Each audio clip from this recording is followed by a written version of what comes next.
Odhiambo tarik 6 dwe mar abiriyo gana ariyo prariyo kod abich nyakoro mgajwange no mara enirio makare machiegni ahinya chenro enoimore koro mana seche machuok kende to piny Kenya yango chieng'no mar sabasaba bede bage ng'anyo ka bende en wach bedo kanyuolo paro opogore jotelo mag siasa osebedo kagolo pachgi jopiny kaachiel gi jotelogo bende mag kor gwenge.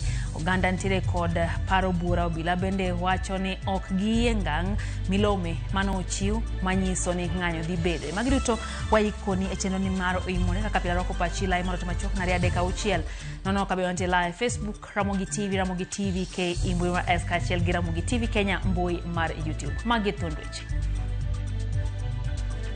I can't hear him. Sabasaba mpaka tuongee juu ya Kamkunji.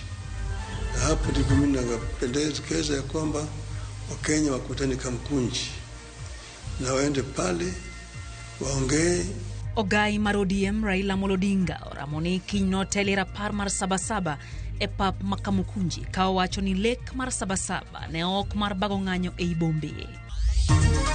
Tend obila e gwenge mapachoka wacho ni pok omigi milome e jochan ng'anyo mar sabasaba ka jatend migao mar rita bende osiemo jopiny kiketh chik. Zote venye hiyo milango zote venye zimewekwa hivyo sikiwa tatu hivyo. So hiyo ni 300. 300 tayari imezaa kosta hapo na tena uongeze ufundi wa ndani. Tunataka tutoe vitu zetu kwa sababu hatuamini hata kama kesho kama watakuja na wafanye vile tu walifanya on day 25. Jo ohala e boma Nairobi onyiso luoro kendo gimanyo riekni mag geng'o dukni magi kik monji kapo ni ng'anyo otimore odiechieng' makiny.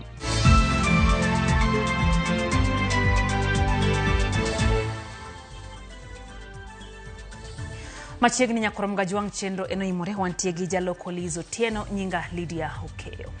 Kenya oikore ne hingo higni 35 mar odiechieng' sabasaba ma en rapar mar sigana mane josiasa gi jokenda joganda ondiko e kinde mag keyo ne demokrasia pacho kae. Sabasaba mawang' ni weche okikore kamoko kuom jopiny dwaro ni obag ng'anyo mar medo sundo sirikal anyate wi teko mathoth ma obila tiyo godo e thur kae.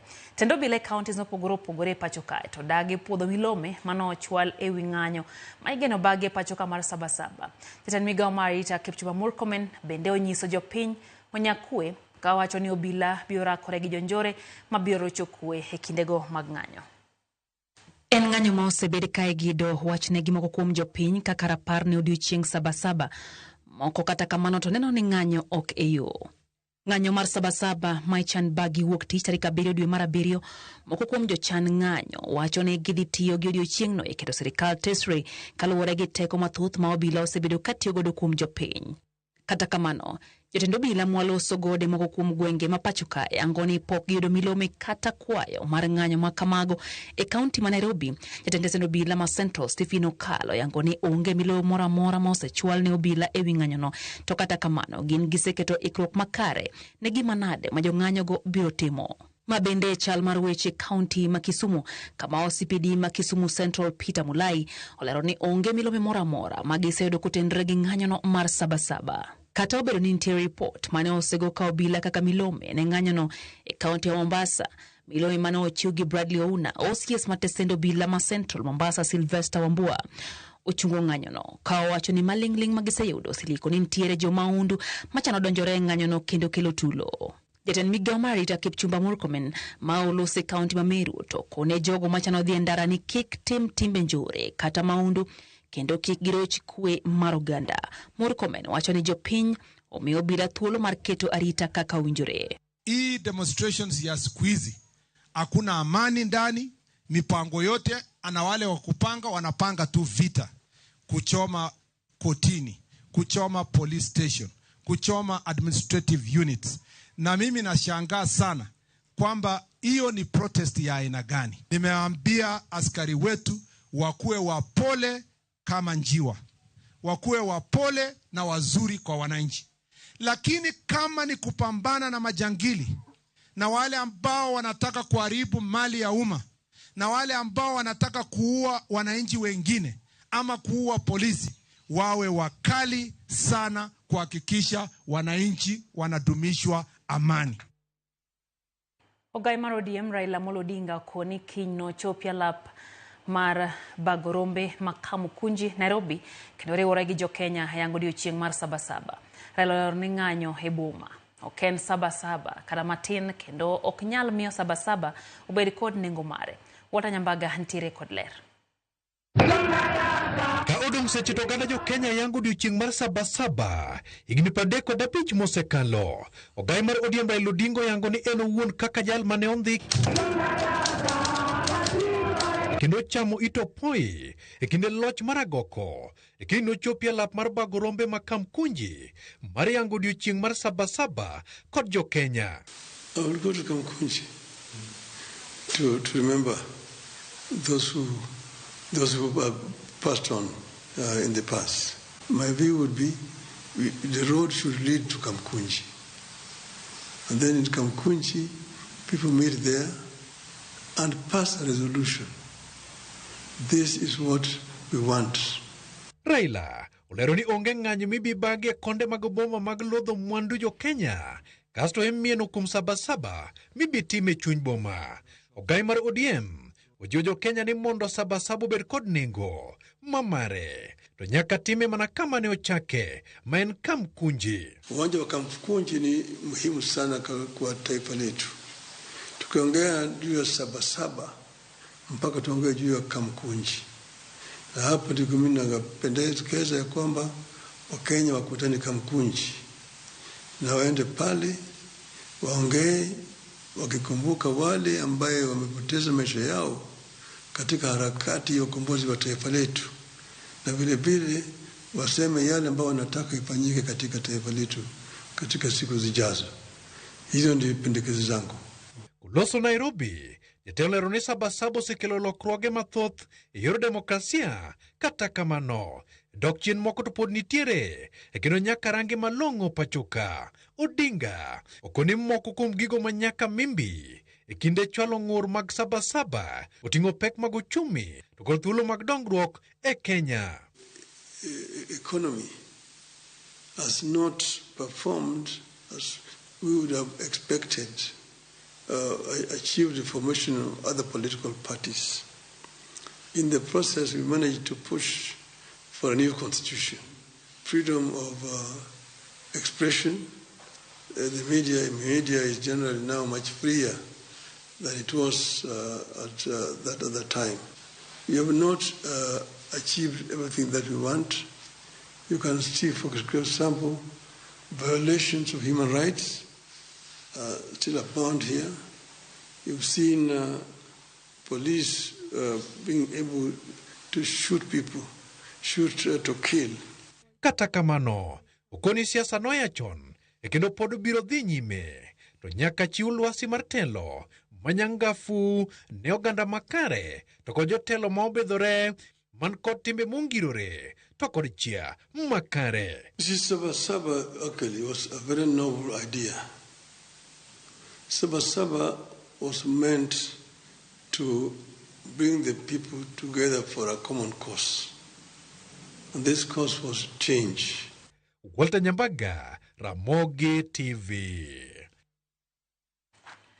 Johala heboma ma Nairobi ntiere tielo mogik mar keto chenro mar arita makende ne mwandu magi kaka okang' mar geng'o kuo e kinde rapar mar Sabasaba mogen tim kiny. Mokuom johala mane waloso godo wacho ni ochuno gi tiyo kod omenda mahingo nus milion mar loso dhoudi mag chuma motegno bang' ng'anyo ma tarik 25 dwe mokalo kelo negi lal. Cynthia Onyango ntiere kod ler. Ka ikwano mana seche manokende to piny Kenya hingo rapar mar Sabasaba, johala maboma ma Nairobi timo ikruok mogik mar chiwo arita mongirore ne mwandugi makinde machieno osebedo ageta mar jonjore ahinya to e kinde mag ng'anyo. Moko kuom johala gi noneno mudho e kinde ng'anyo ma tarik 25 dwe mokalo manen rapar mar rowere mag Gen Z manowito ngimagi e kinde ng'anyo mar kwedo paro mar chik mar higa mokalo. Moko kuom gi nokwal mwandugi manengogi oting'o milionde modhuro, kata kamano gie sani dhoudi manyien mag chuma motegno kendo ngirore igero mar rito mwandu makamago. Tumeamua kureinforce milango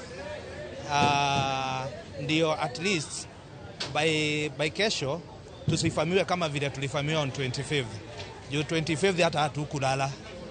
walikuja wakafuja maduka yale iko neighborhood na watu walienda hasara kubwa sana. Philip Makolo main jalos dhoudi mag chuma wacho ni moko kuom johala oyiero keto dhoudi adek duto mag chuma kendo keto omenda mohewo nus milion kama kane mwandugi obedo kod arita makare odiochieng' makiny kod kinde manyime ponono ng'anyo nyalo bedo. Zote venye hiyo milango zote venye zimewekwa hivyo sikiwa tatu hivyo. So hiyo ni 300.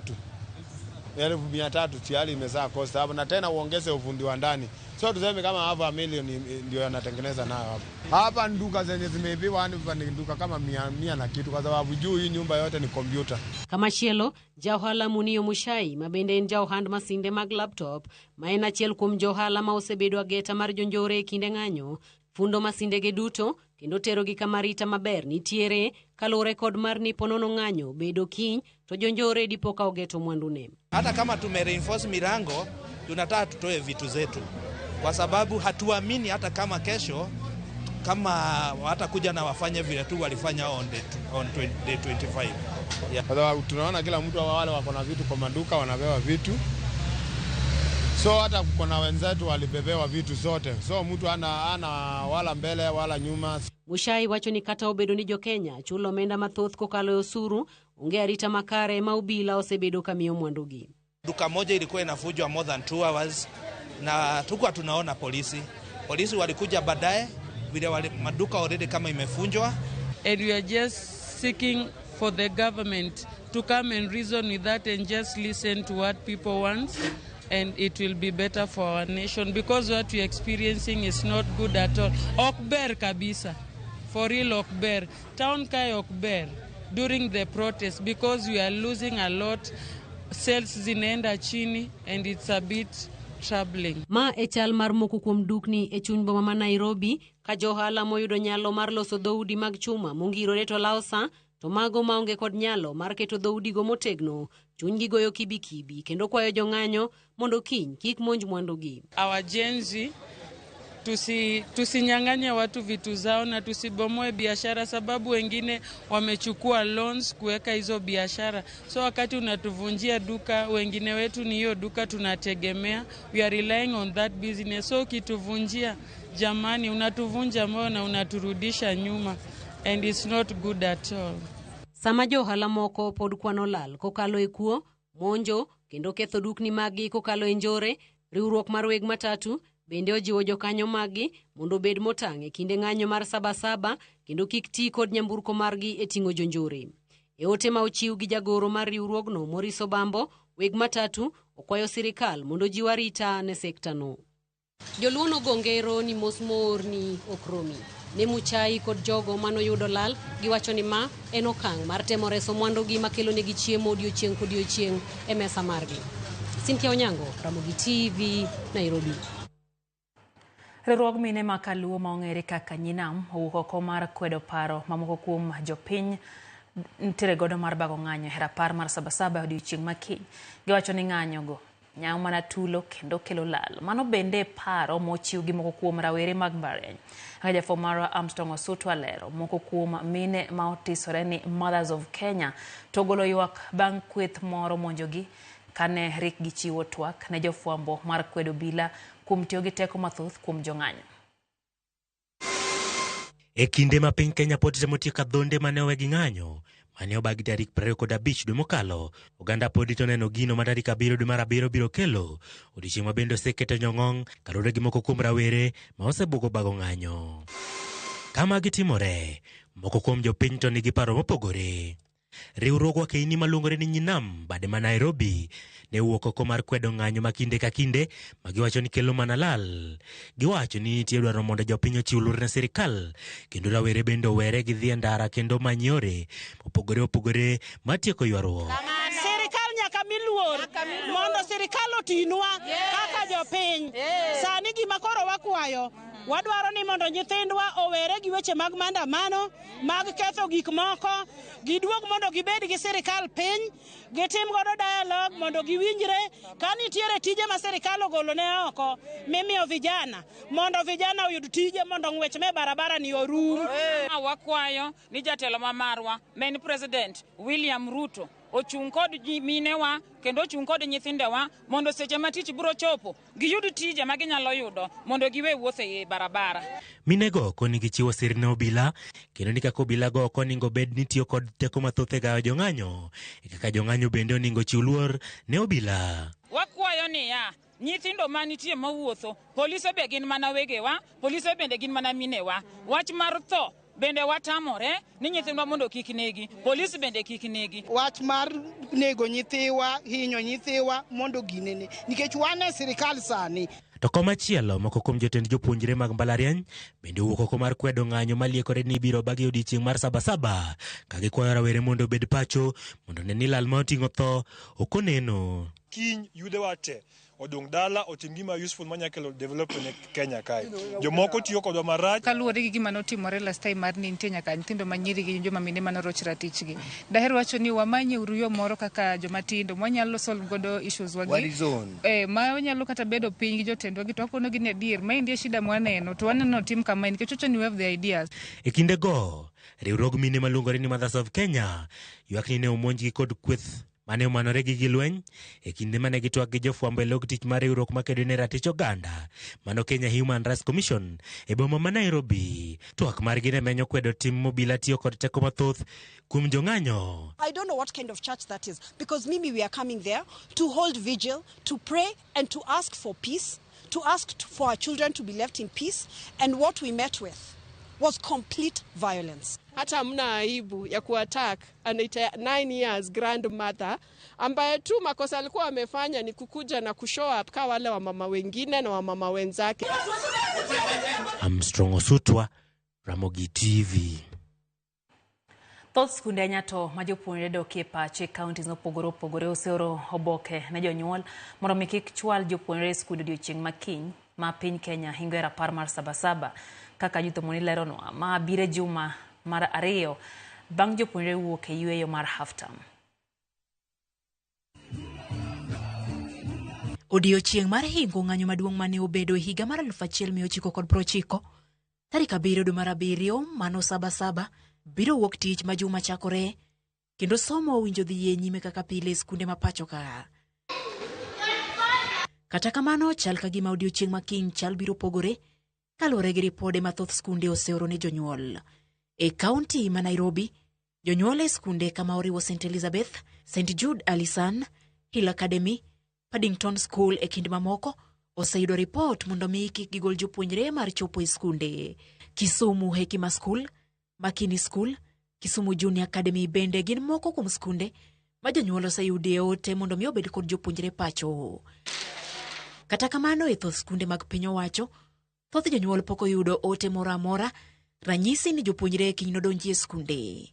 Nyasi mar Sabasaba ma higani biro mana juma achiel bang' jopuonjre wuok e yweyo madundo mar half term ka bende otimore e juma ma jopuonjre mag grade mar 9 owinjo bed ni idhi nyime kod oro kwayo mag donjo e sekondar mamalo. E kinde ma okalo, ng'anyo madongo oseneno ahinya to e bombe ka rocho chenro mag somo ka kinde moko iro malungo wacho osebed ka ibayo madonjo nyaka e skunde. Judith Omondi, Ramogi TV. Jodole kuonde lala mopogore opogore pacho kae ochwalo kwayo margi ne jopiny e kinde ma moko kuom oganda chano dhi e ng'anyo mar rapar mar Sabasaba odiechieng' makiny. Moko jiwo jopiny mondo mi othegre gi ng'anyo ka riwruok kanisa NCCK to nyiso obila ni kik muomre e rakruok gi jong'anyo. Lilina Beta ntiere kod ler. E kinde mamoko kuom jopiny chano dhi e ng'anyo mar rapar mar Sabasaba, riwruog jodolo e pachoka NCCK ochwalo kwayo margi ne obila mondo ochiw arita ne jong'anyo duto machano wuok oko. E ote moketi gi jakom NCCK Reverend Elias Otieno kod jagoro Canon Chris Kinyanjui, gijiwo obila ni okaw okang' ne jonjore mosebedo ka rocho kwe kendo kelo masira ne jo Kenya e kinde ng'anyo. E kanisa ACK All Saints Cathedral Nairobi, jadolo Provost Evans Omolo to okwayo jopiny machano wuok oko ne ng'anyo kik tim timbe manyalo miyo obila ti kod teko mang'eny.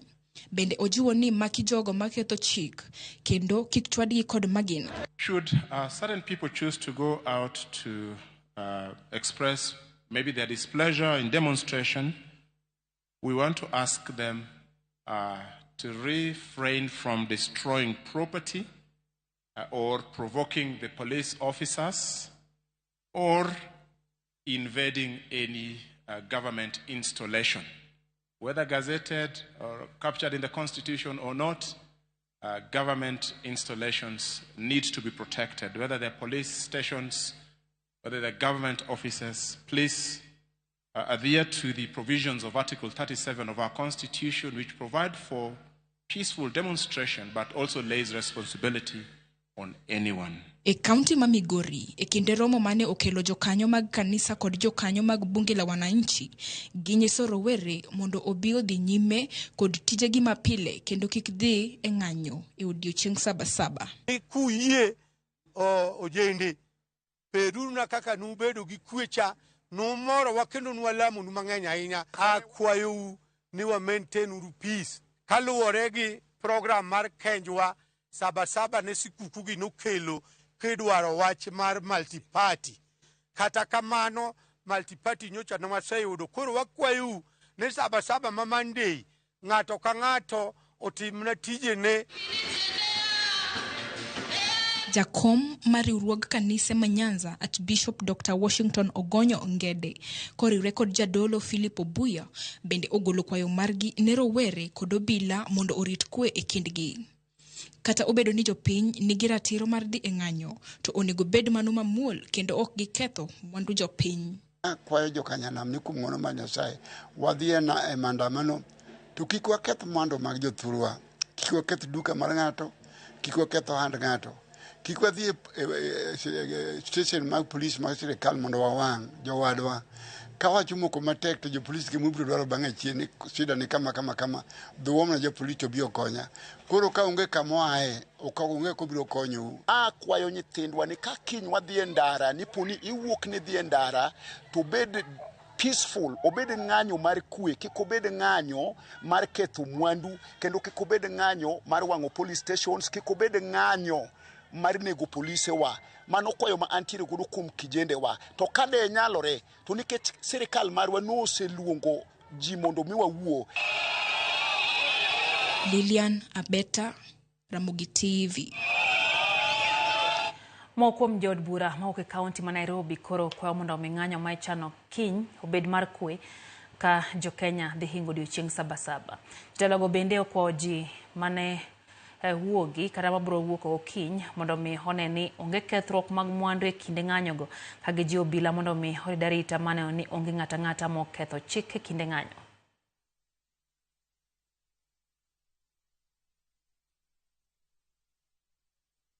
Viongozi wa wanabiashara pia na viongozi ambao waliochaguliwa wakiongozwa na kiongozi wetu rais, tuje meza moja tuweze kusemezana, tuweze kupata suluhisho ya shida ambazo zinafanya vijana wetu wazidi kuandamana kila siku. We want our youth to understand that the government is working tirelessly to ensure that we create jobs, either through direct employment, all right, or through business support and empowerment. Awinjo ni gidwa bire ute jotelo.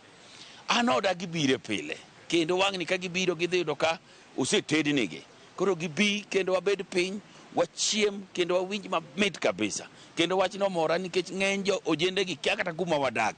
Koro ing'eni jatelo nyaka lem. Kendo ka gibiro ke limbe mo kawaida. Wambe wabro rwako gi yo mo kawaida. Nimechagua watu wa Makadara. Na watu wa Makadara ndio wanajua kwangu. Sababu ndio wamenichagua. Mtu adhubutu kuja kwangu atakutana na watu wa Makadara. Kwa sababu hiyo ni kutokufanyia watu heshima. So hizi vitisho za kusema tutaokipai nyumba ya mtu fulani ya heshima fulani, wache wafanye mambo yao. Kuokipai si rahisi, pia sisi tunaweza okipai sisi wenyewe. Hatutaki kwenda online. Rawere kaunti ma Siaya onyiso chung margi ni ok gini wuogo oko mar dhi e ndara odiechieng' ma kiny ma Sabasaba. Giwacho ni Sabasaba ne osenyuolo duond buche mathoth e pacho kae kendo oleo mage nenre kokalo sirikal mamanyonda masani tiyo. E twak margi gi jofwambo weche e boma Bondo, rawere wacho ni kata doko ni katiba ochiwo ratiro mar ng'anyo, Kenya pok ochopo okang' ma oganda nyalo bago ng'anyo ma onge ketho mwandu. Sabasaba en odiechieng' mane multi-party democracy no bed achieved. Already it is in force or in en gimetimo e Kenya ka. Kenya ok en a one party state. Koro miyo kanyo unwase lor. To bedo ni koro baba Raila Amolo Odinga nosedonjo mowinjore gi ker moluor William Ruto ma giloso sirikal. Waonge gi problem kanyo nikech onge kumolore freedom mar bede party moramo Jobondo Manesia County wacho ni ng'anyo makiny ma Sabasaba wan waonge godo. Wan e broad base kwa jenzi. Sasa miwuok ni dhi ng'anyo nyaka ing'e ni in at risk. Iwuok ka idhi wang'o ka polis oriba polis gi kidi, polis nigi bunde. Kochwadi bunde kidi ok nyal nego ng'ato. Ito chwadi lisasi ti tho. Samise tho imiyo jonyuol ni asara. Iwuok ka iwang'o ka polis uneno ka owang' ka polis. E Kenya ka polis chieng' yo wang' aboro ma ok en gimoro ma nere. Gigwa at the end of the day ni wabe nyathiwa moro dhi tiyo kuro. Odhi tiyo gang'o. Akwayo kaka Jobondo. Wabedu at peace, watimuru biashara at peace. Na kama mkazi wa Bondo Town, tunasema sisi tuko broad based government na mambo ya maandamano hatutashiriki, tutafanya biashara zetu kama kawaida. Dakan prayo koda bire bang sadek marotieno chenro en hoimore. Samuel Oyucho wachoni NTS Kombeo sadonyo chenro makare kato wachone ka idhie Sabasaba kiny to ng'i depi mar mongo kanitie nikech bang' ng'anyo to kuon moganda dwaro. Aya, Eric Baba wacho kanyo ni entiere kodwa koya game kata wacho ni en kaka Gen Z winjo lit kani kiny kendo polise chak temo nego Gen Z moko to gini lit ne ahinyo wacho ni makata gima ditimie onge. Haya, Stanley Ojowi wacho ni NTA South Magunga. Monica Kumu wacho kacha ni NTA Dubai CBD kaito wacho ni weche gichopo ne yo makare mora hinya gi Ramogi TV eno Haniki Filafora wacho kacha ni weche gichopo ne Mawego Homabay County. Jakogelo this wacho ni entiere kodwa e chenro kachiel garum gi min gi Mano Nyasembo menano kano Jena Nyango wacho ni kaka pilo secheke anote mar Philip Omondi kantie county ya Migori wacho ni entie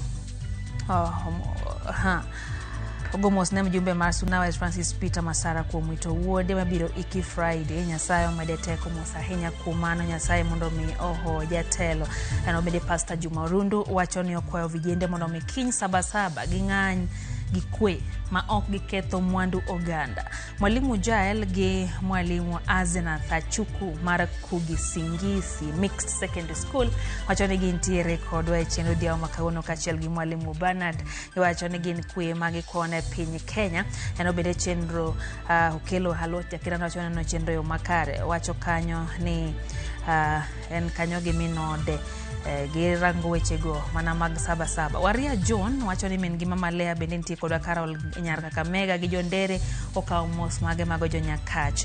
Piano kanyo oche kanyo moor kai gi James wacho ni kaka pilo sechopo Kwala Rafael Jasuba wacho ni gin gi waigi moro kanyo gi nyamin gi Brenda wacho kanyo ni ntiero ng'eche molo gi ketho puothe Nyora Village Ndewa Sub location gidware mondo sirikal one kaka konyogi kata kamano wacho no lamo ne Sabasaba makiny obedie mar kwe kik ngima oganda lal godo. Wayo matinya koromwa jom chendo ino more kikidhi mabor.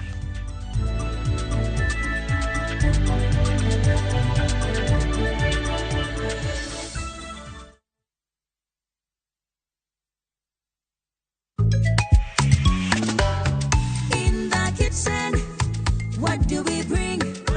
Break a cubicle string, flavor on a string, pull it, tear it, crumble it, let the fresh flavors all get in. Make it big, small, tasty, family will help you. Reiko Cubes could string my bestie. Reiko Cubes ming'eyo cha mandhadho mare miyo chiembi medo bedo mamit moloyo. Sani koro nitie paket manyien. Yud mari e duka kata supermarket mantie machiegni kodi kawuono.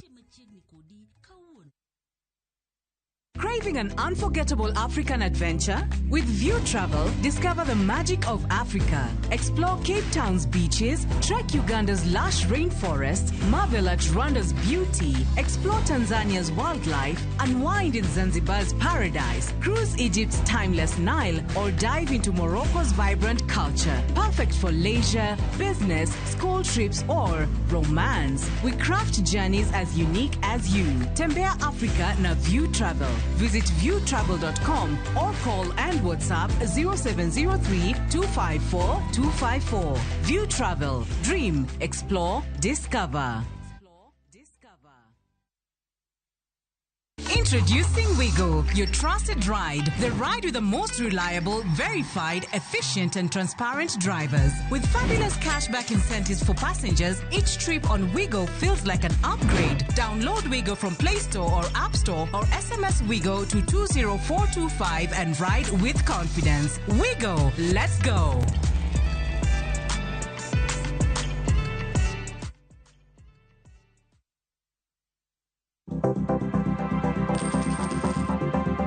Mondo mi ikungo menda e yo mayot kendo yo mowinjore, onego ibed kod paro mar kungo dwe ka dwe, juma ka juma, kata odiochieng' kodiochieng'.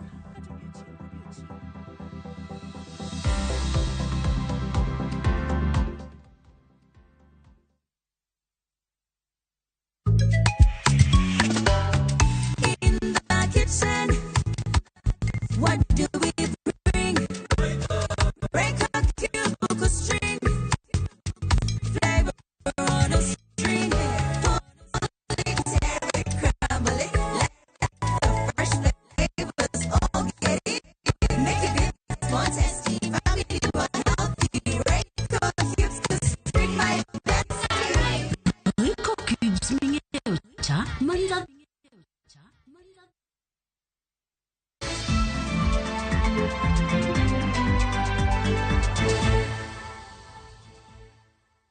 Machiegni kendo e chenro ni maro imore. Duol mar Governors komakre gi sirikand kaunti ma Homa Bay gi Safaricom M-Pesa Foundation otieko juma makende mar nyiso jopiny ber loch gwenge. Ka en juma makende mabende ne gitiyo gode chiwo ne jopiny thieth manono ma onge chudo kaka yor ikruok ne romo mar loch gwenge kata devolution conference dwe manyien. Kaunti ma Homa Bay ema dhi bago romo mar loch gwenge ma higani dwe mar 8 e kind tarik 12 kod tarik 15. Romo mar juma achiel motesini devolution sensitization week osebedo kadhi nyime e alap tuke ma onundo e boma Mbita mar miyo jopiny puonje chenro ma kaunti timo. We devised a devolution sensitization week that we were aiming to ensure that we engage with the stakeholders of Homa Bay County for citizen engagement, civic education, bringing awareness to them, and of course getting to understand their voices in terms of governance issues, financing, equity distribution of resources, and the like. And in so doing, we agree that one of the things to engage with the public is none other than engaging them with the very critical thing, that is their health. Dwe mar 8 ni Homa Bay bobedo gi devolution conference ma counties te dhi biro, all 47 counties dhi biro ka mondo walalre e weche mek devolution. Koro wigni en week ma olosi mondo jopiny olalre kodwa kod jo Council of Governors mondo wago mbaka ni devolution ni be otiyo koso ok oti. We are also supporting the registration of SHA.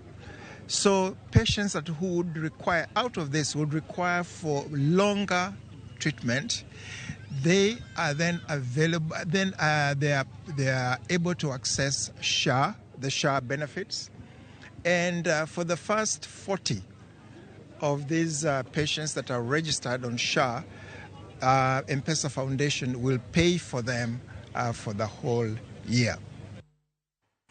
Jalupo e kaunti wa Migori yuago sande luita pisas mawuok e piny Uganda kod Tanzania kod midhiero mamoke nam lulu ka gidwaro mondo mi piny owacho resgi. Jafwambo wa George Juma nigi ler koa e kaunti ma Migori. Jolupo gi mane wuod no mabiru be sab kono manyatike e kinde piem mar opich adhula ma isiro kod Lawi Jacob Foundation piem mabende yandos biro kadhi nyime e ward sabere dute sab kontino wach ne gi kal midhichi mathoth kaka jolupo ma oting'o sand e lwet apisas go mag piny owacho mar Uganda kaachiel kod mano mar Tanzania ka koro gidwaro kony. Lupo kanyo wan gi challenges mang'eny mar arita kwe.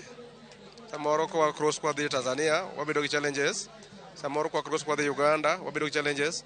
Omiyo wakwayo ne kapo mheshimiwa odonjo kanyo obi one kaka onyalo kelo tudruok maber e kind jo Kenya gi Uganda mamoko mantie East Africa. To kaluwore gi weche ma wan go e Meru ka machalo weche nam garita kwe osebedo marach kake wan kake jo Meru nitie kake mako jogo e weche nam gi jo Uganda imagi rech. To wakwa sirikal mamalo kaachiel gi jatendwa makoro biro mar Lawi Jaoko mondo gitem kaka ginyalo konyo e weche lupo gi. Sirikal mondo mi omedwa life jacket. Jowa tho e pi nikech gionge life saving jackets. Kendo watiyo gi pesa modhuro ka wamanyo jowa olal e pi.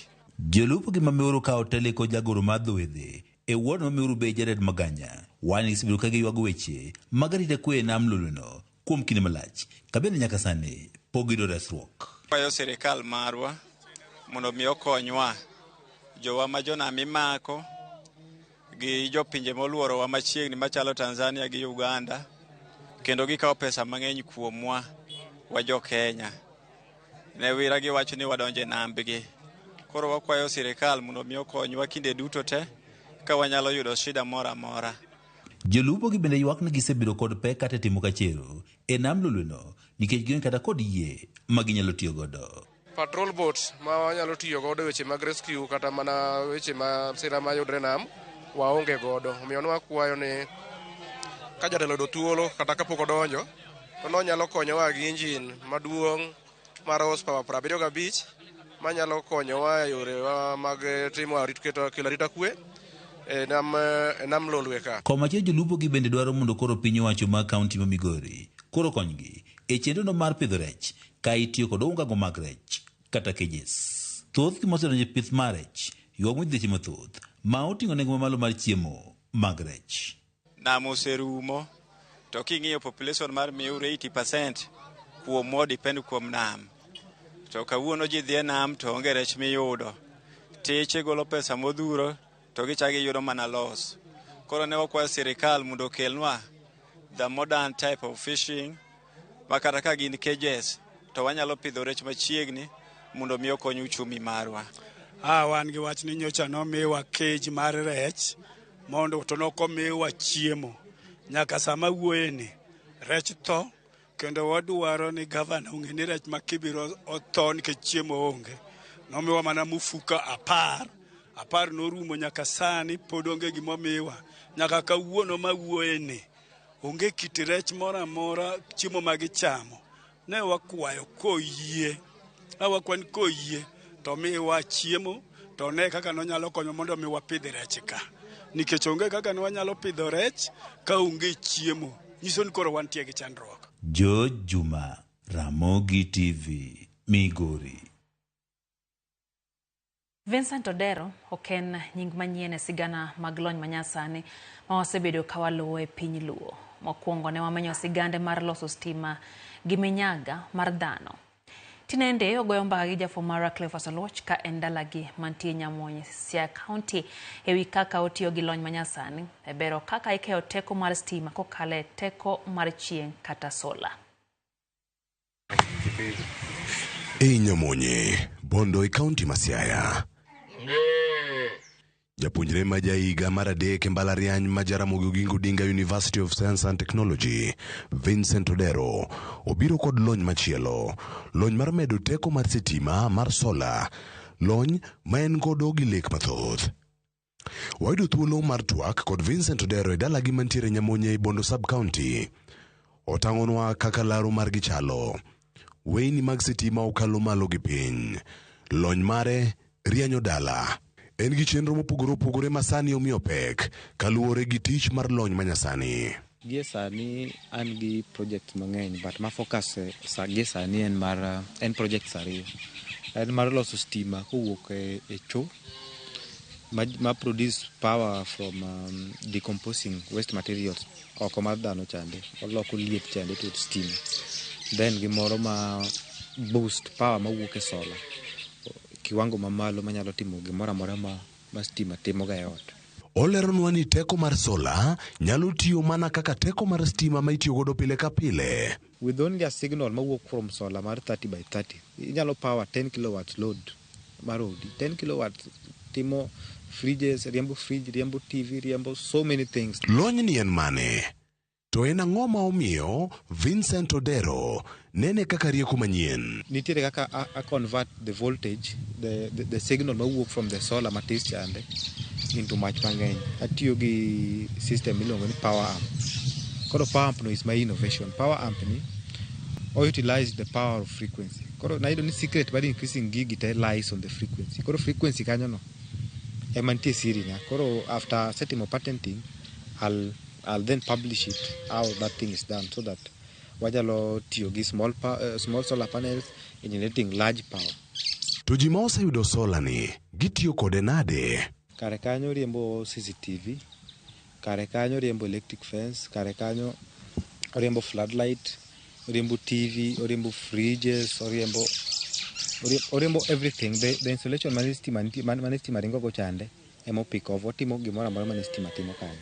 Nengo mar sitima osebedo ka idho piny maru. Mae dipo ni biro kelo yot ni ji madiher dar kawuok e teko mar sitima mitiyo godo pile ka pile. Nengo mar mae okinya pimo gi nengo mar sitima ma kawaida nikech gini en gimoro ma kispend pesa e lose to wach mar chulo bill gi choro toke e ng'ado completely.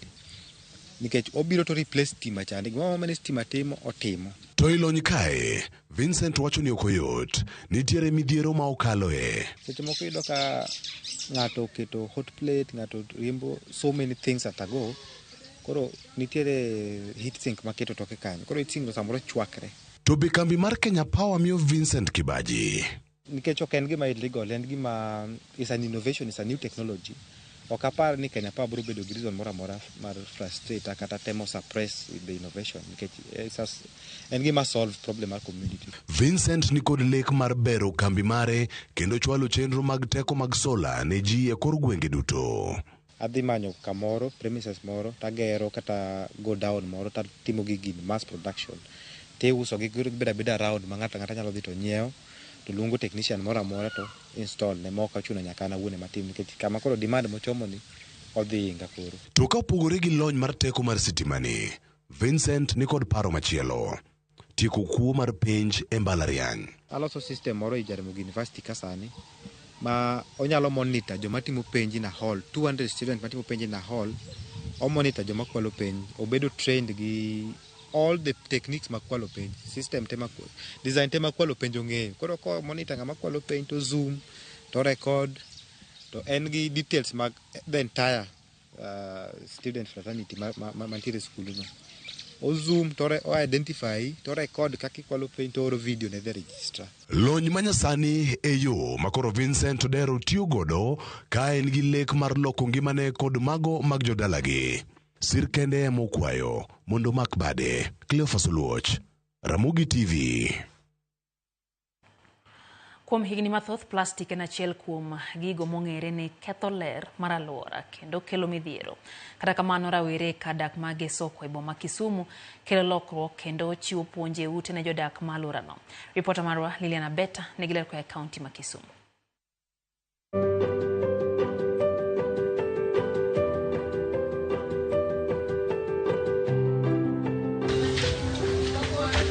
E okinyi mang'ich, wang' chieng' mienjo ka e kinde ma ji wuotho kendo wuok e utegi ka gidhi e yor manyo. Moko bende nitiere e utegi ka gitimo ler e alwora maggi. Rawera kaka Willis Otiende nigi ting'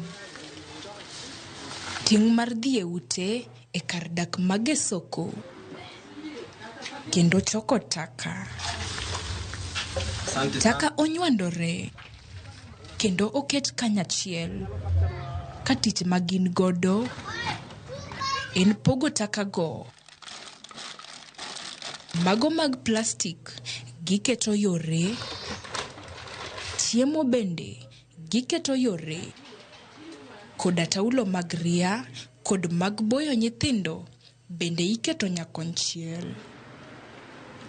Willis pimonwa kaka wuodhno nochakore. Nwachako wuodhni Januari, kane watimo clean up moro Gesoko kae, partners nolimowa to watimo clean up.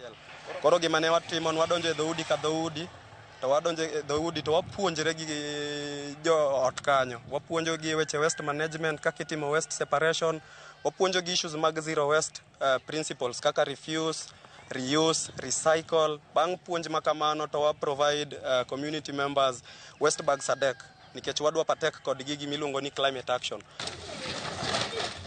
Warado gi rowere mabende tich omako kapango chupni kod plastik mamoko, tich mamiyo gi yuto margi. E bathgi bende nitie taka moko kaka pot alode, olembe ma osecham gi mago moto.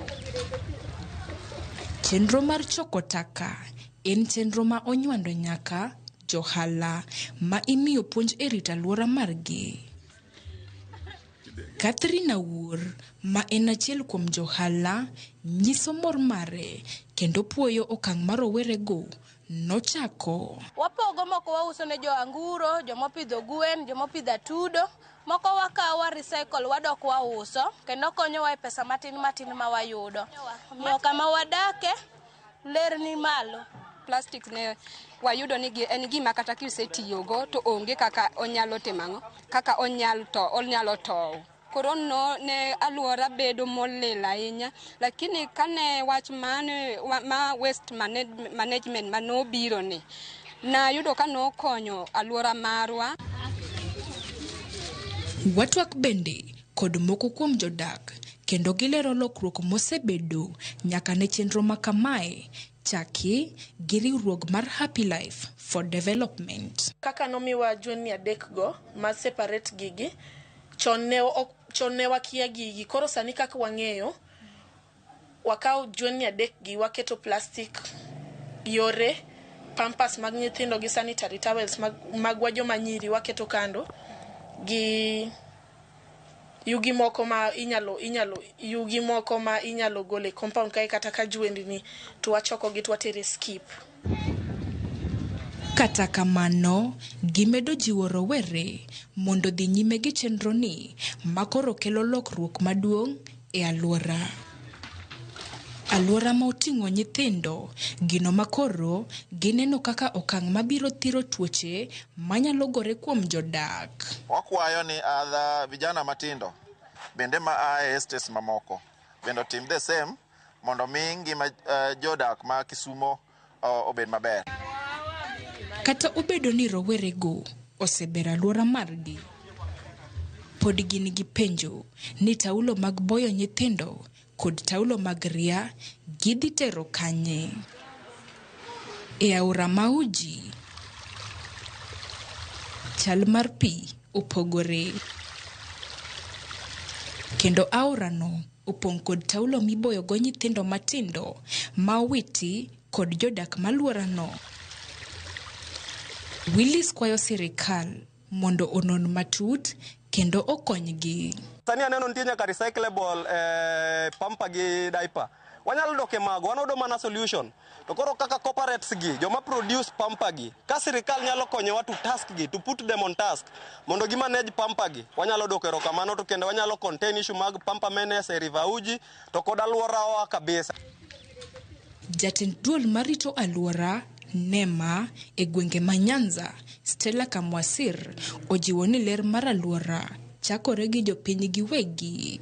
We look back to our responsibility as waste generators. What am I going to do as a citizen? What am I going to do as an organization? What am I going to do as an institution to make sure that the systems we have put in place actually ensure that either we are reducing the use of the plastics in the first place, secondly, ensure that if there is any plastic that is being utilized that cannot be eliminated at that moment, to ensure that that waste plastic gets to the place where it is collected and taken back for recycling more specifically, because that is the main route for plastics. En okang' marowere e kar dak magesoko manyatabi e boma ma Kisumu osekawo bondo ber alwora margi kendo ochiw tich ne rowere. Kata kamano gikwayo sirikal gi migepe mopogre opogre mondo okonygi. Lilian Abeta, Ramogi TV, Kisumu.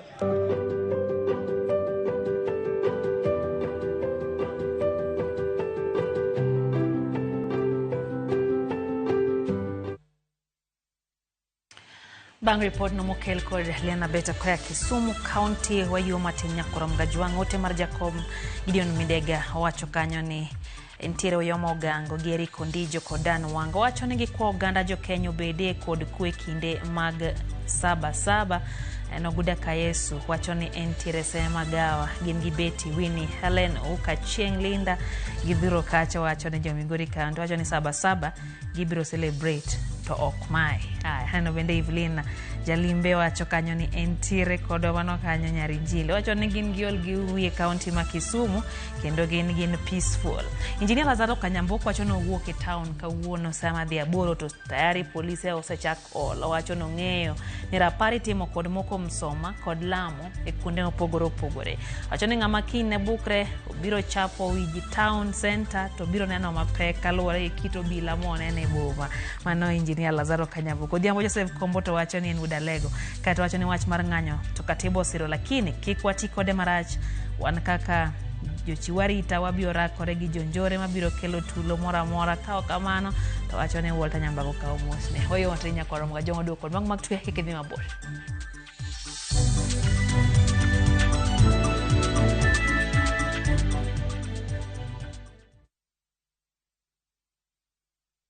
Let the day perish wherein I was born. Every story is different. Some stories you find in the headlines, some come from the heart, but every story is worth hearing. Viusasa brings you Murder at Got Alila.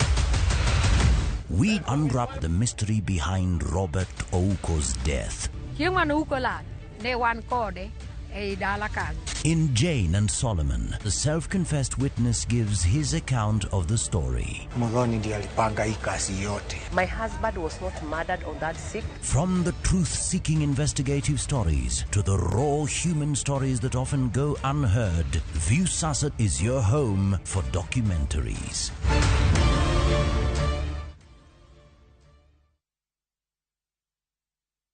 New Downy refill pouches, lasting longer than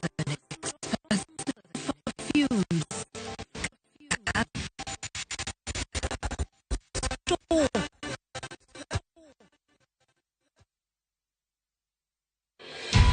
Egweng Kamaera oken mana singruok kende.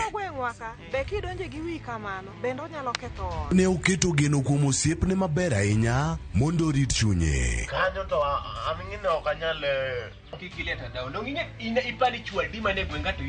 Seche moko chuny ng'ato dwaro gima ok onego bedgo. Sama kuoth landore piyo moloyo pesa. Kama iro dunge machokos. Ongoro donga momng'iyo bire oto en obiro ga. Ongoro gimanya timo. Sama era olokore mobedo miriambo, adiera kende ema nyalo gonyi. Ne nyapara mana ewi Nam Cinema Jumapil saa 2:04 otieno mana e Ramogi TV. Chonga gilo emo miachano kama chonga emo semia sudo nyime chonga gilo emo miachano kama chonga emo semia sudo nyime. Mondo yudwe ni kaka sikiza tune mari D*860* 418#. Ramogi TV en od jower duto.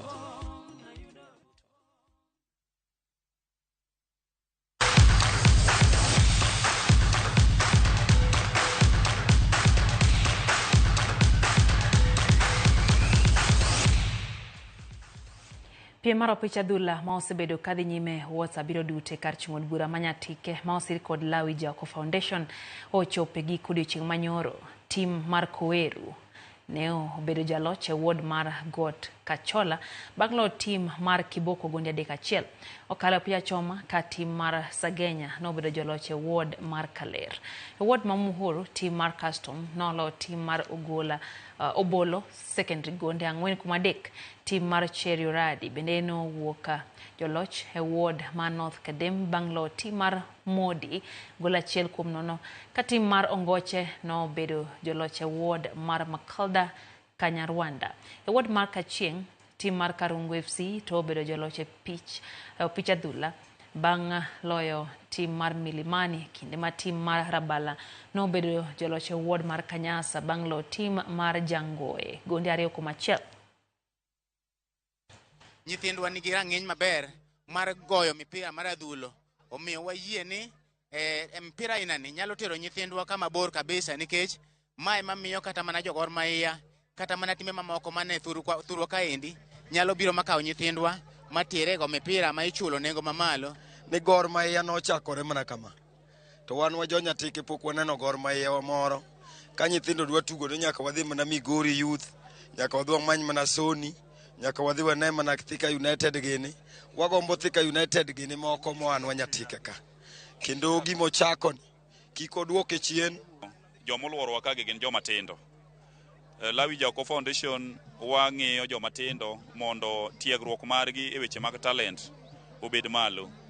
Kendo kaka Lawi Jaoko Foundation wageno ni bang' jumbe 5 manyo bedo kwago mipira ni. Ang'o ma wayudo? Gima wayudo achiel maduong', nyithindwa obedo gi kwe nikech Nyatike en a very vast, en constituency maduong' kabisa. Benson Murkomen Atunyo Gemili Chepkemoi joloch kinda mag Nairobi City Marathon manobagi okinyi makawuono chimba ma Nairobi. Murkomen notieke thuolo mokwongo e ng'we ma kilomita 42 to koringo kuom seche 2 dakika 8 gi nyin 37. Justus Limo gi Kangogo Albert notieke thuolo mar 2 gi 3 kaluore. E kidieny mar Wakeini Chepkemoi notieke thuolo mokwongo to koringo kuom seche 2 dakika 25 gi nyiri 52 kendo yombo Vivian Jirotich gi Lucy Chelele. E kidieny mar ng'we kilomita 21 mag yowuoyi. Evans Kipchumba notieke thuolo mokwongo to koringo kuom saa 1 dakika 1 gi nyiri 22. Stephen Kimutai nokawo thuolo mar 2 kinde ma Nation Kipsang notieke thuolo mar 3. Nimetrain ile muda, wengi wananiambia uko sawa utabeba hii race. Nilikuwa nimejipangia. My secret to win this race nilianza kwanza na pace ya chini ikipanda ikienda. And we are very grateful for the Nairobi City Marathon because over 16,000 people, boys and girls, men and women, old people who have been practicing within the streets, within the estates, they have found an opportunity for them to come and express themselves. They compete. Beatrice Chebet kachiel gi Faith Kipyegon no woyo rekod mag ng'we mita 1,500 gi mita 5,000 kaluore e